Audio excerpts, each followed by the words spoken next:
ഇപ്പോൾ നമ്മുടെ ഇന്ത്യയിൽ വെച്ച് നോക്കുമ്പോൾ ഇന്ത്യയുടെ ഏറ്റവും വലിയൊരു ഒരു സ്പെഷ്യാലിറ്റി എന്ന് പറയുന്നതാണ് സെക്യുലറിസം എന്ന് പറയുന്നത്.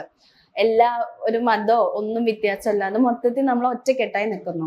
അപ്പൊ ഇത്തരത്തിലുള്ള ഏത് മതത്തിന്റെ ആണെങ്കിലും ഇത്തരത്തിലുള്ള റിലീജിയസ് കമ്മ്യൂണിറ്റീസ് വരുമ്പോൾ അതൊരു വിഭജനം ഉണ്ടാക്കുന്ന ഒരു തരത്തിലേക്കല്ലേ പോകുന്നത്?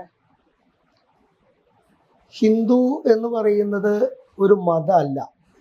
നമ്മുടെ ഭാരതം നമ്മുടെ ഒരു അഖണ്ഡമായി നിലനിന്നിരുന്ന ഒരു കാലമാണ്.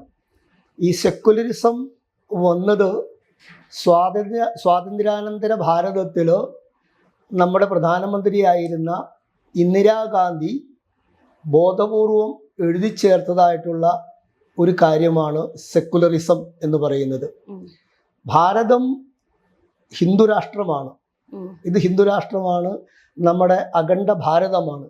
ആ അഖണ്ഡ ഭാരതമായിരുന്ന നമ്മുടെ ഭാരതത്തെ മതപരമായ കാര്യങ്ങളെ കൊണ്ട് അവർ വേർതിരിഞ്ഞു പോയതാണ്.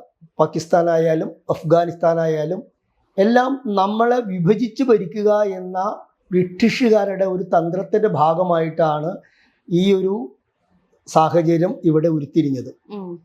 അതുകൊണ്ട് ഭാരതത്തിൽ ഈ ഹിന്ദു ഐക്യം അല്ലെങ്കിൽ ഹൈന്ദവീയത എന്ന് പറയുന്നത് അതൊരു ദേശീയതയാണ്. ഹിന്ദുത്വം ഒരു ദേശീയതയാണ്. നമ്മുടെ ഭാരതത്തിൻ്റെ തനതായ ദേശീയതയാണ് ഹിന്ദുത്വം. അവിടെ അധിവസിക്കുന്ന മുഴുവൻ ആളുകളും ഹിന്ദുക്കളാണ്. അതുകൊണ്ടാണല്ലോ സ്വാമി വിവേകാനന്ദൻ നമ്മുടെ അമേരിക്കയിൽ എത്തിപ്പെട്ടപ്പോൾ അദ്ദേഹം എന്താ പറഞ്ഞത്?